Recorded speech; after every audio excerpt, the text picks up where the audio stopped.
Neste exato momento, você tem um pneu reserva no porta-malas do seu carro, junto com um macaco e uma chave inglesa.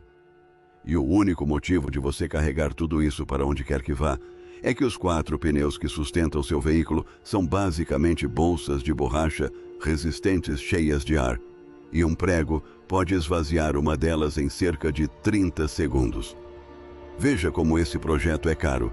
Aproximadamente 1 em cada 5 pneus no mundo acaba no lixo antes mesmo de se desgastar completamente, com cerca de 12% descartados por furos e estouros e outros 8% destruídos pelo desgaste irregular causado pela pressão incorreta.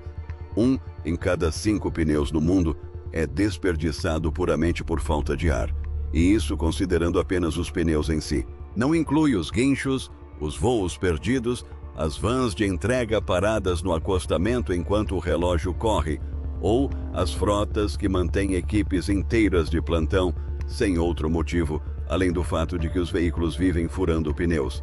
Agora, imagine um pneu que você pudesse atravessar com um prego e continuar dirigindo sem nenhuma luz de advertência, sem precisar parar no acostamento e sem ter que se ajoelhar na brita molhada do acostamento da rodovia. Esse pneu já existe e já foi testado em um carro de passeio comum a 210 km/h, com o respaldo de mais de 50 patentes. Então, por que ele ainda não está no seu carro? A resposta é realmente surpreendente, pois não tem quase nada a ver com a eficácia desses pneus. E tem quase tudo a ver com a linha de produção de uma fábrica, e é por isso que os fabricantes chineses podem acabar decidindo quando você finalmente os receberá. Vamos lá, o pneu que se sustenta sozinho.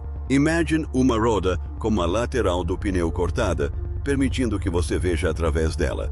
Em um pneu normal, você encontraria uma câmara vazia cheia de ar comprimido, pois esse ar é o que realmente impulsiona o seu carro, e a borracha ao redor é apenas um recipiente muito resistente que o mantém preso no lugar. Esse é o design que os irmãos Michelin criaram na década de 1890, e ele praticamente não mudou desde então, porque o ar comprimido é elástico, leve, barato e suaviza as irregularidades da estrada melhor do que quase qualquer outra coisa que já tenha sido usada em um veículo. Agora, olhe através de um pneu sem ar e verá que não há câmara alguma. O que você vê é uma teia de raios flexíveis que se estende do aro até a borda externa, às vezes com formato de favo de mel e outras vezes como uma fileira de arcos curvos. Cada uma moldada a partir de um plástico de engenharia flexível ou de borracha reforçada com fibras resistentes.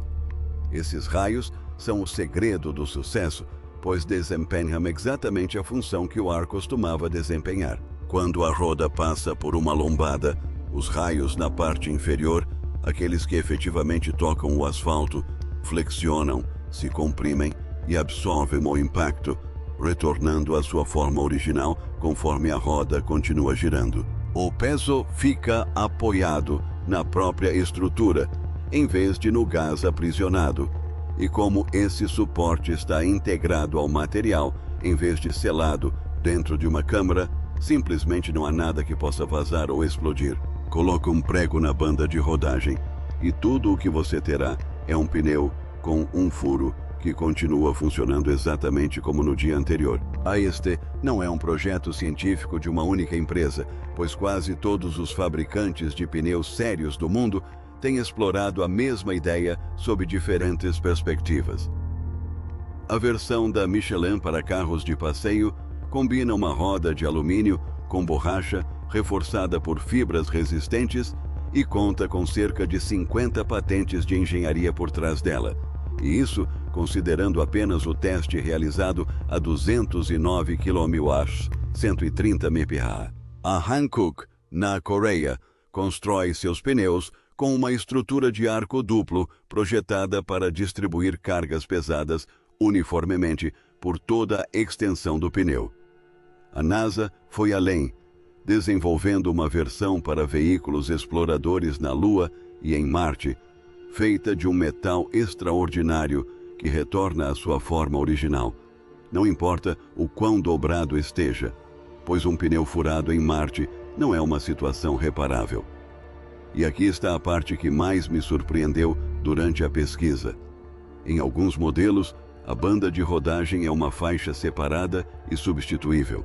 Assim, quando a borracha se desgasta, você troca apenas aquela superfície e mantém toda a estrutura interna, da mesma forma que se troca a sola de um bom par de botas em vez de jogar o calçado inteiro fora.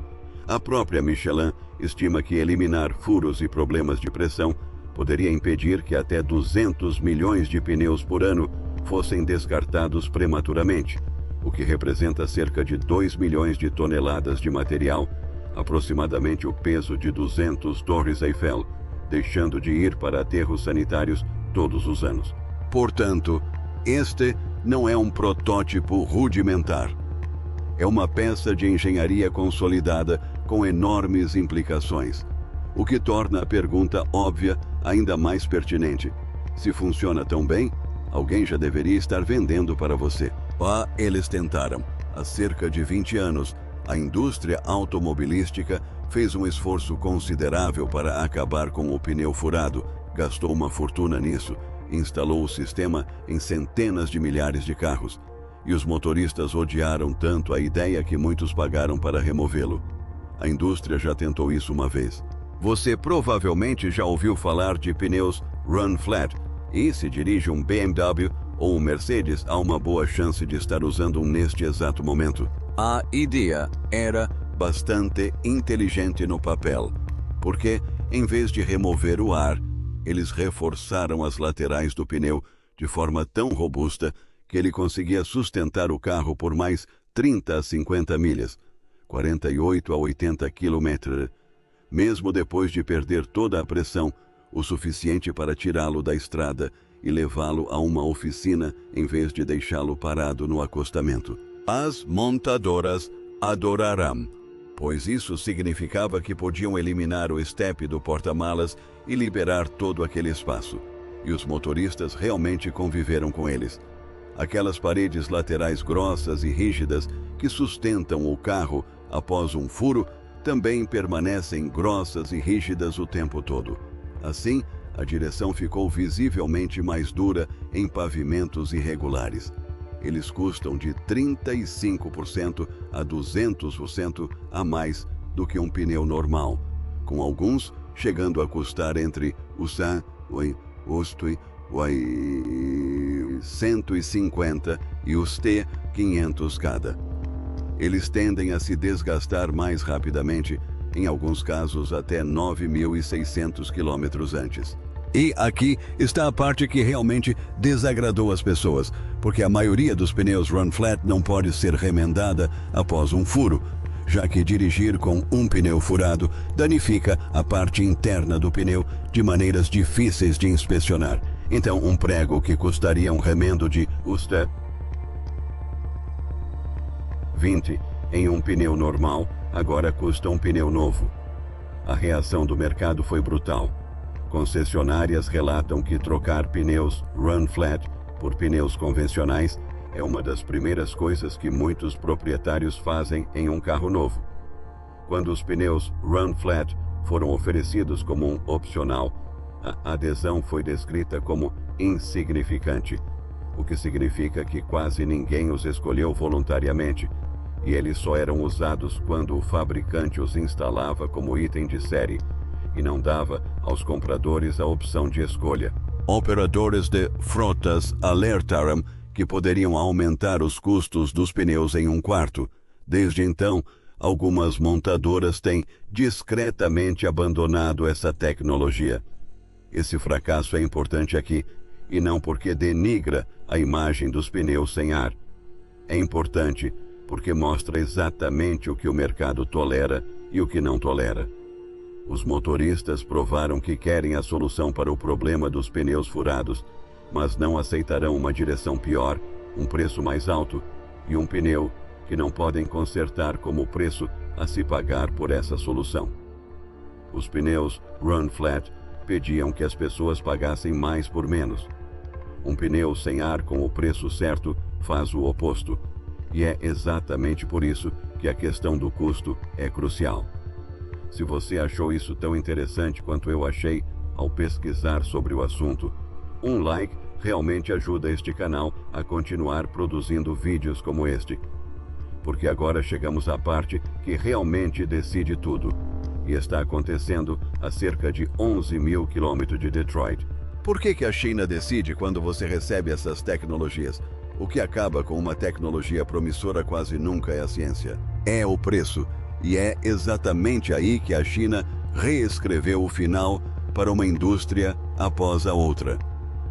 Comecemos pela situação atual da indústria chinesa de pneus, que está muito longe do que a maioria dos americanos imagina. A Sailun acaba de entrar para o top 10 global de marcas de pneus pela primeira vez, desbancando a japonesa Toyo, com um aumento de 13% no valor da marca, ultrapassando os tais 900 milhões. A Linglong fornece pneus de fábrica para a Volkswagen, General Motors e Ford. A ZC Rubber opera em uma escala que abrange todos os continentes. E, de modo geral, os pneus chineses agora são vendidos por cerca de 15% menos do que os equivalentes europeus ou americanos com desempenho similar. Há muito tempo que isso deixou de ser uma história sobre imitações baratas e se tornou uma história sobre toda uma cadeia de suprimentos concentrada em um único país, capaz de atender a um pedido em 30 a 45 dias. Agora, considere o pneu sem ar, pois é por isso que ele se encaixa quase perfeitamente na indústria chinesa. Um pneu comum é uma estrutura formada por cintas de aço, camadas de tecido e diversos compostos de borracha diferentes, empilhados e depois cozidos. Um processo complexo, com muitas etapas e muitas maneiras de dar errado. Muitos modelos sem ar são exatamente o oposto, pois são essencialmente moldados, ou seja, um plástico de engenharia é injetado em um molde e o que sai do outro lado é um pneu acabado. Moldar peças em volumes enormes a custos quase nulos, redesenhando-as rapidamente sempre que algo precisa ser corrigido, é exatamente o que as fábricas chinesas vêm fazendo há 30 anos para se tornarem as melhores do planeta. Esse mesmo padrão se repetiu com os painéis solares. A tecnologia permaneceu cara e inacessível por décadas, até que as fábricas chinesas começaram a produzi-la em larga escala e o preço despencou. E aconteceu novamente com as baterias de carros elétricos. A inovação geralmente surge em outro lugar. O momento em que algo finalmente se torna barato o suficiente para as pessoas comuns é muitas vezes o momento em que a China começa a produzi-lo. E aqui está a parte que a maioria das pessoas ignora completamente.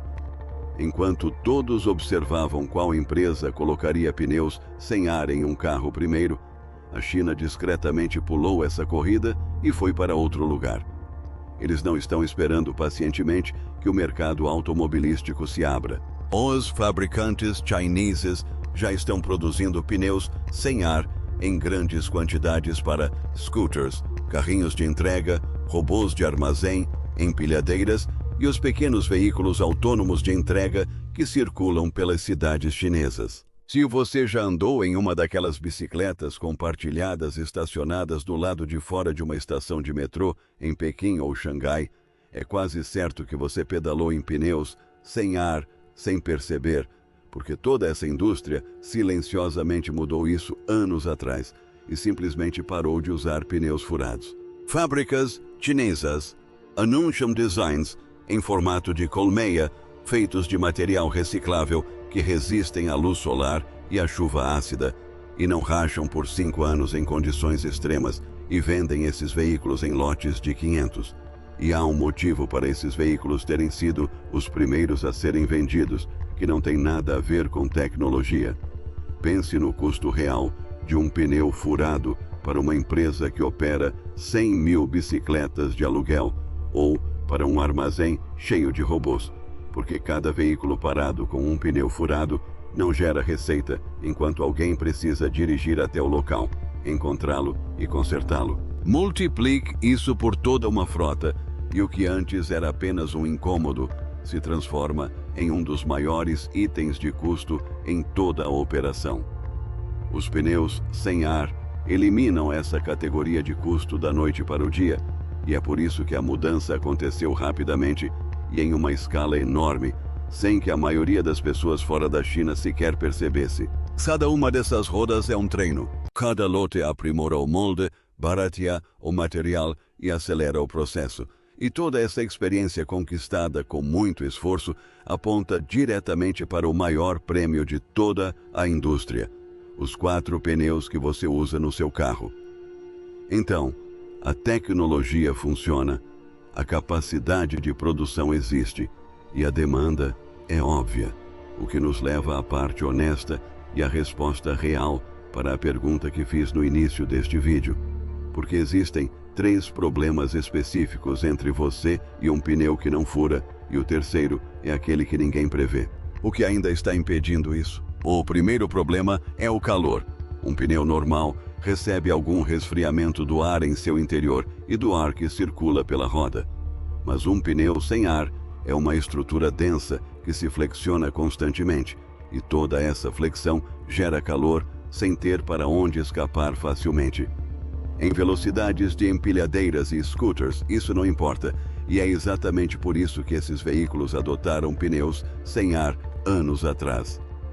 A 120 km/h por 4 horas seguidas atravessando Nevada em agosto, isso se torna um sério problema de engenharia. E o acúmulo de calor é um dos principais motivos pelos quais esses projetos têm dificuldade em migrar de veículos lentos para veículos rodoviários. O segundo problema é o peso. Trocar o ar por uma estrutura física significa adicionar material, então os pneus sem ar tendem a ser mais pesados do que os que substituiriam, o que prejudica a economia de combustível. Em um veículo elétrico, onde os engenheiros economizam cada grama para proteger a autonomia, isso representa um obstáculo real. E o terceiro problema é aquele que quase ninguém prevê: detritos. Todos aqueles espaços abertos entre os raios que permitem o funcionamento do pneu também se enchem de lama, neve, cascalho e sal de estrada. E um pneu carregado de forma desigual, com lama congelada, fica desbalanceado, o que se sente como uma vibração no volante em alta velocidade.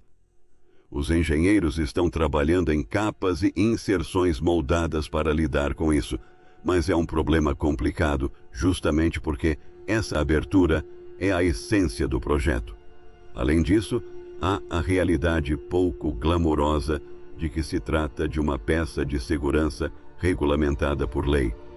Portanto, qualquer novo projeto precisa ser testado por anos antes de ser autorizado a ser comercializado para uso em vias públicas, e esse prazo é de anos, não importa o quão brilhante seja o produto. A Michelin originalmente pretendia lançar seu pneu sem ar para venda em 2024, e ele ainda não chegou ao mercado como um produto comum que você pode simplesmente comprar para o seu carro, o que demonstra o quão difícil é essa reta final.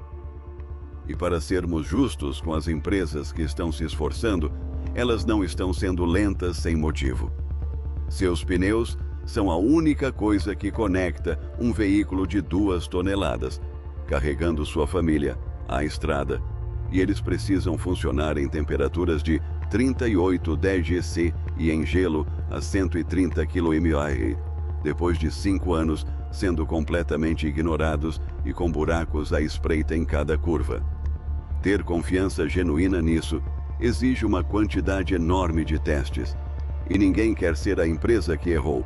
Mas observe o que está faltando nessa lista de problemas, porque nenhum deles questiona se a ideia funciona. O calor é um problema relacionado aos materiais.